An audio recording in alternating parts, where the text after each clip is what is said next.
Item ಯಾವುದೇ ಇರಲಿ try ಮಾಡಿ ಆಚಿ ಚಿಕನ್ ಮಸಾಲಾ. ಅಮೆರಿಕ ವಿರುದ್ಧ ಇರಾನ್ ನಿಗಿ ಕೆಂಡಕಾರ್ತಾ ಇದೆ. ಅಮೆರಿಕ ಮಾತುಕತೆಗೆ ಮುಂದಾಗೋದಿಲ್ಲ, ಸಂಧಾನ ಬಿಟ್ಟು ಷರತ್ತು ಹಾಕಲು ಮುಂದಾಗುತ್ತೆ. ಶಾಂತಿ ಒಪ್ಪಂದ ಸುಮ್ಮನೆ ಮಾತಿಗೆ ಅಷ್ಟೇ ಅಂತ ಇರಾನ್ ಈ ಸಂದರ್ಭದಲ್ಲಿ ಹೇಳಿದೆ.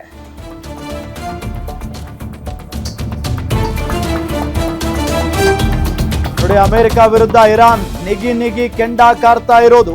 ಅಮೆರಿಕ ಮಾತುಕತೆಗೆ ಮುಂದಾಗೋದಿಲ್ಲ, ಸಂಧಾನ ಬಿಟ್ಟು ಷರತ್ತನ್ನ ಹಾಕೋದಕ್ಕೆ ಮುಂದಾಗುತ್ತೆ.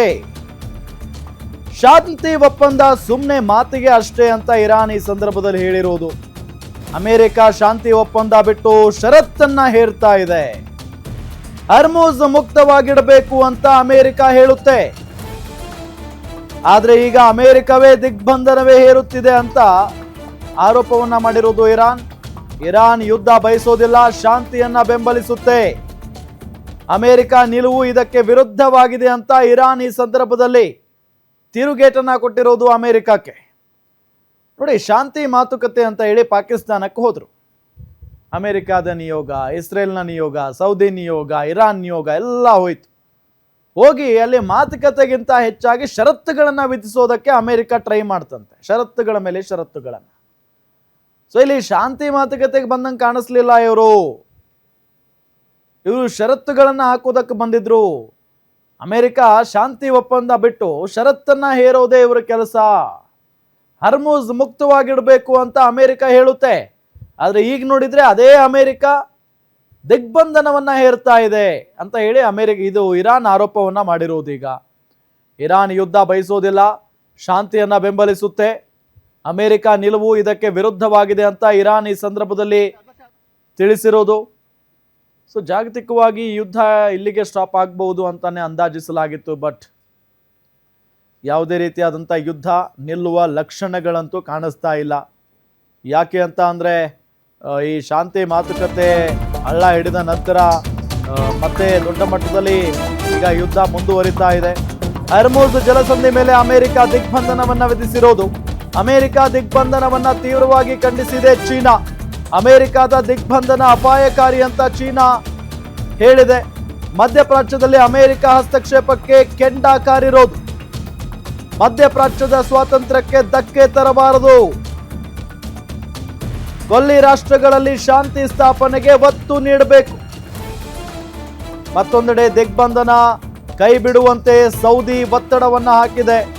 ದಿಗ್ಬಂಧನ ತೆರವಿಗೆ ಗಲ್ಫ್ ರಾಷ್ಟ್ರಗಳಿಂದ ತೀವ್ರ ಒತ್ತಡ ಬಂದಿರೋದು. ನೋಡಿ, ಹರ್ಮುಜ್ ಜಲಸಂಧಿ ಮೇಲೆ ಅಮೆರಿಕ ದಿಗ್ಬಂಧನವನ್ನ ಹಾಕಿದೆ. ಈಗ ಹರ್ಮುಜ್ ಸಹಜವಾಗಿ ಅಲ್ಲಿಂದ ಸಾಕಷ್ಟು ಹಡಗುಗಳು, ತೈಲ ತುಂಬಿದಂಥ ಹಡಗುಗಳು ಸಾಕಷ್ಟು ಬರ್ತಾ ಇರ್ತವೆ. ಜೊತೆಗೆ ಅವರಿಗೆ ಆದಾಯ, ಇರಾನ್ನ ಆದಾಯನೇ ತೈಲ ಮತ್ತು ಗ್ಯಾಸ್. ಸೊ ಈಗ ಅದಕ್ಕೆ ದಿಗ್ಬಂಧನವನ್ನ ಹಾಕಿಬಿಟ್ರೆ, ಬೇರೆ ಬೇರೆ ದೇಶಗಳಿಗೆ ಹೋಗುವಂಥ ಹಡಗುಗಳಿಗೆ ದಿಗ್ಬಂಧನ ಹಾಕಿಬಿಟ್ರೆ ಸೊ ಅಲ್ಲಿಗೆ ಭಾಳ ನಷ್ಟ ಅನುಭವಿಸುತ್ತೆ ಇರಾನ್. ಸೊ ಇದರಿಂದ ಕಟ್ಟಿ ಹಾಕಬೇಕು ಅನ್ನೋದು ಪ್ಲಾನ್ ಆಗಿದೆ ಅಮೆರಿಕದ್ದು. ಇನ್ನು ಅಮೆರಿಕ ದಿಗ್ಬಂಧನವನ್ನ ತೀವ್ರವಾಗಿ ಚೀನಾ ಕೂಡ ಖಂಡಿಸಿದೆ. ಅಮೆರಿಕದ ದಿಗ್ಬಂಧನ ಅಪಾಯಕಾರಿ ಅಂತ ಹೇಳಿದೆ ಚೀನಾ. ಮಧ್ಯಪ್ರಾಚ್ಯದಲ್ಲಿ ಅಮೆರಿಕ ಹಸ್ತಕ್ಷೇಪಕ್ಕೆ ಕೆಂಡಕಾರಿರೋದು. ಮಧ್ಯಪ್ರಾಚ್ಯದ ಸ್ವಾತಂತ್ರ್ಯಕ್ಕೆ ಧಕ್ಕೆ ತರಬಾರದು. ಕೊಲ್ಲಿ ರಾಷ್ಟ್ರಗಳಲ್ಲಿ ಶಾಂತಿ ಸ್ಥಾಪನೆಗೆ ಒತ್ತು ನೀಡಬೇಕು. ಮತ್ತೊಂದೆಡೆ ದಿಗ್ಬಂಧನ ಕೈ ಬಿಡಬೇಕು ಅಂತ ಸೌದಿ ಕೂಡ ಒತ್ತಡವನ್ನ ಹಾಕಿದೆ. ದಿಗ್ಬಂಧನ ತೆರವಿಗೆ ಗಲ್ಫ್ ರಾಷ್ಟ್ರಗಳು ತೀವ್ರ ಒತ್ತಡವನ್ನ ಹಾಕಿದ್ದಾವೆ. ಇರಾನ್ ಅಮೆರಿಕ ನಡುವೆ ನಡೆಯುತ್ತಾ ಹಾಗಾದ್ರೆ ಮತ್ತೊಂದು ಚರ್ಚೆ. ಈ ಚರ್ಚೆ ಅನ್ನೋದಕ್ಕಿಂತ ಬರೀ ಷರತ್ತುಗಳನ್ನೇ ಹಾಕ್ತಾ ಇದ್ದಾವೆ ಪರಸ್ಪರ ಎರಡೂ ರಾಷ್ಟ್ರಗಳು ಕೂಡ. ಎರಡನೇ ಸಂಧಾನಕ್ಕೆ ಸಭೆಗೆ ರೆಡಿ ಆಗ್ತಾ ಇದೆಯಾ ವೇದಿಕೆ?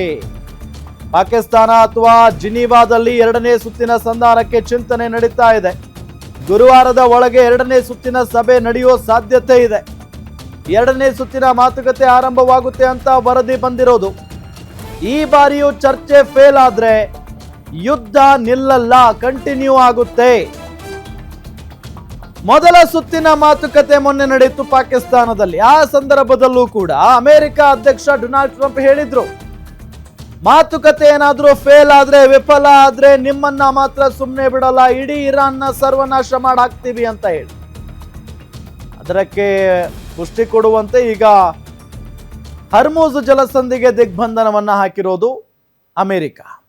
ಇದರಿಂದ ಎಲ್ಲೋ ಒಂದು ಕಡೆ ಇರಾನ್ಗೆ ದೊಡ್ಡ ಮಟ್ಟದ ನಷ್ಟ ಉಂಟಾಗ್ತಾ ಇದೆ. ಈಗ ಇರಾನ್ ಕೂಡ ಕೆಂಡಾಮಂಡಲವಾಗಿರೋದು, ಕೆಂಡ ಕಾರಿರೋದು, ಕಿಡಿಕಾರಿರೋದು ಅಮೆರಿಕಾದ ಮೇಲೆ. ಅಮೆರಿಕ ಮಾತುಕತೆಗೆ ಬರೋದಿಲ್ಲ, ಸಂಧಾನಕ್ಕೆ ಬರ್ತಾ ಇಲ್ಲ, ಬರೀ ಷರತ್ತುಗಳನ್ನು ಹಾಕೋದಕ್ಕೆ ಬರ್ತಾ ಇದೆ. ಸೊ ಇವರಿಗೆ ಯುದ್ಧ ನಿಲ್ಲಿಸುವ ಆಸೆ ಇಲ್ಲ ಅನ್ನೋ ನಿಟ್ಟಿನಲ್ಲೆಲ್ಲ ಇರಾನ್ ಕೆಂಡ ಕಾರಿರೋದು. ಜೊತೆಗೆ ಈಗ ಇರಾನ್ ಅಮೆರಿಕ ನಡುವೆ ಮತ್ತೊಂದು ಚರ್ಚೆ ಏನಾದರೂ ನಡೆಯುತ್ತಾ ಅನ್ನೋ ಪ್ರಶ್ನೆ ಇದೆ. ಎರಡನೇ ಸಂಧಾನಕ್ಕೆ ಸಭೆಗೆ ರೆಡಿ ಆಗ್ತಾ ಇದೆಯಾ ಹಾಗಾದ್ರೆ ವೇದಿಕೆ? ಈ ಬಾರಿ ಪಾಕಿಸ್ತಾನದಲ್ಲೇ ಆಗುತ್ತಾ ಅಥವಾ ಬೇರೆ ದೇಶದಲ್ಲಿ ಏನಾದರೂ ನಡೆಯುತ್ತಾ ಅನ್ನೋದು ಈಗಿರುವಂತ ಪ್ರಶ್ನೆ. ಇನ್ನು ಭಾರತ ಅಂತೂ ಇದ್ರ ಬಗ್ಗೆ ತಲೆನೇ ಕೆಡಿಸ್ಕೊಳ್ತಾ ಇಲ್ಲ, ತಲೆ ಕೆಡಿಸ್ಕೊಂಡಂಗೆ ಕಾಣಿಸ್ತಾನೂ ಇಲ್ಲ ಕೇಂದ್ರ ಸರ್ಕಾರ. ಇರಾನ್ಗೆ ಆರ್ಥಿಕತೆಗೆ ಹೊಡೆತ ನೀಡಿದೆ ಈಗ ಅಮೆರಿಕ. ಇರಾನ್ನ ಆರ್ಥಿಕತೆಗೆ ಹೊಡೆತವನ್ನ ನೀಡಿದೆ ಅಮೆರಿಕ. ಹರ್ಮೂಜ್ ಜಲಸಂಧಿ ದಿಗ್ಬಂಧನದಿಂದ ಇರಾನ್ಗೆ ಭಾರಿ ಲಾಸ್ ಆಗಿದೆ. ಹರ್ಮೂಜ್ ದಾಟುವ ಹಡಗಿಗೆ ಸುಂಕ ವಿಧಿಸುತ್ತಿದ್ದ ಇರಾನ್ ಪ್ರತಿ ಹಡಗಿಗೆ 18 ಕೋಟಿ ಫಿಕ್ಸ್ ಮಾಡಿತ್ತು ಇರಾನ್ ರಾಷ್ಟ್ರ. ಆದ್ರೆ ಈಗ ಅಮೆರಿಕ ದಿಗ್ಬಂಧನದಿಂದ ಹಡಗುಗಳು ಅಲ್ಲಲ್ಲೇ ಲಾಕ್ ಆಗಿದ್ದಾವೆ. ಯಾವುದೇ ಹಡಗು ಹೋಗದೆ ಇರೋದ್ರಿಂದ ಇರಾನ್ಗೆ ದೊಡ್ಡ ಲಾಸ್ ಆಗಿದೆ. ಇರಾನ್ಗೆ ಆರ್ಥಿಕತೆಯ ಮೇಲೆ ದೊಡ್ಡ ಹೊಡೆತ ಇದು ಅಮೆರಿಕದಿಂದ. ಇರಾನ್ನ ಆರ್ಥಿಕತೆ ಬುಡಮೇಲು ಮಾಡುವಂತ ಕೆಲಸಕ್ಕೆ ಈಗ ಅಮೆರಿಕ ಕೈ ಹಾಕಿದೆ. ಇದೆಲ್ಲದರ ನಡುವೆ ಮತ್ತೊಂದು ಸಂಧಾನಕ್ಕೆ ಏನಾದರೂ ರೆಡಿ ಆಗ್ತಾ ಇದೆಯಾ ವೇದಿಕೆ ಅನ್ನೋ ಪ್ರಶ್ನೆಯೂ ಕೂಡ ನಮ್ಮ ಮುಂದಿದೆ. ಪಾಕಿಸ್ತಾನ ಅಥವಾ ಜಿನಿವಾದಲ್ಲಿ ಎರಡನೇ ಸುತ್ತಿನ ಸಂಧಾನಕ್ಕೆ ಚಿಂತನೆ ನಡೀತಾ ಇದೆಯಂತೆ. ಗುರುವಾರದ ಒಳಗೆ ಎರಡನೇ ಸುತ್ತಿನ ಸಭೆ ನಡೆಯೋ ಸಾಧ್ಯತೆ ಇದೆ. ಎರಡನೇ ಸುತ್ತಿನ ಮಾತುಕತೆ ಆರಂಭವಾಗುತ್ತೆ ಅಂತ ವರದಿ ಬಂದಿರೋದು. ಈ ಬಾರಿಯೂ ಚರ್ಚೆ ಏನಾದರೂ ಫೇಲ್ ಆದರೆ ಏನಾಗಬಹುದು? ಯುದ್ಧ ಕಂಟಿನ್ಯೂ ಆಗುತ್ತೆ. ಇನ್ನು ಇರಾನ್ಗೆ ಆರ್ಥಿಕತೆಯ ಮೇಲೆ ಹೊಡೆತವನ್ನು ನೀಡಿದೆ ಅಮೆರಿಕ. ಹರ್ಮೂಜ್ ಜಲಸಂಧಿ ದಿಗ್ಬಂಧನದಿಂದ ಇರಾನ್ಗೆ ಭಾರೀ ಲಾಸ್ ಆಗ್ತಾ ಇದೆ. ಹರ್ಮೂಜ್ ದಾಟುವ ಹಡಗಿಗೆ ಸುಂಕ ವಿಧಿಸ್ತಾ ಇತ್ತು ಇರಾನ್. ಪ್ರತಿ ಹಡಗಿಗೆ 18 ಕೋಟಿ ಫಿಕ್ಸ್ ಮಾಡಿತ್ತು ಇರಾನ್. ಆದರೆ ಈಗ ಅಮೆರಿಕ ದಿಗ್ಬಂಧನದಿಂದ ಹಡಗುಗಳು ಅಲ್ಲಲ್ಲೇ ಲಾಕ್ ಆಗಿಬಿಟ್ಟಿದ್ದಾವೆ. ಬೇರೆ ಬೇರೆ ದೇಶಗಳ ಹಡಗುಗಳು ಯಾವುದೇ ಹಡಗು ಹೋಗದೇ ಇರೋದ್ರಿಂದ ಇರಾನ್ಗೆ ಆರ್ಥಿಕವಾಗಿ ಏನೋ ಬರ್ತಾ ಇಲ್ವಲ್ಲ, ಹಾಗಾಗಿ ದೊಡ್ಡ ನಷ್ಟ ಉಂಟಾಗ್ತಾ ಇದೆ. ನಷ್ಟವನ್ನು ಅನುಭವಿಸ್ತಾ ಇದೆ ಈಗ ಇರಾನ್.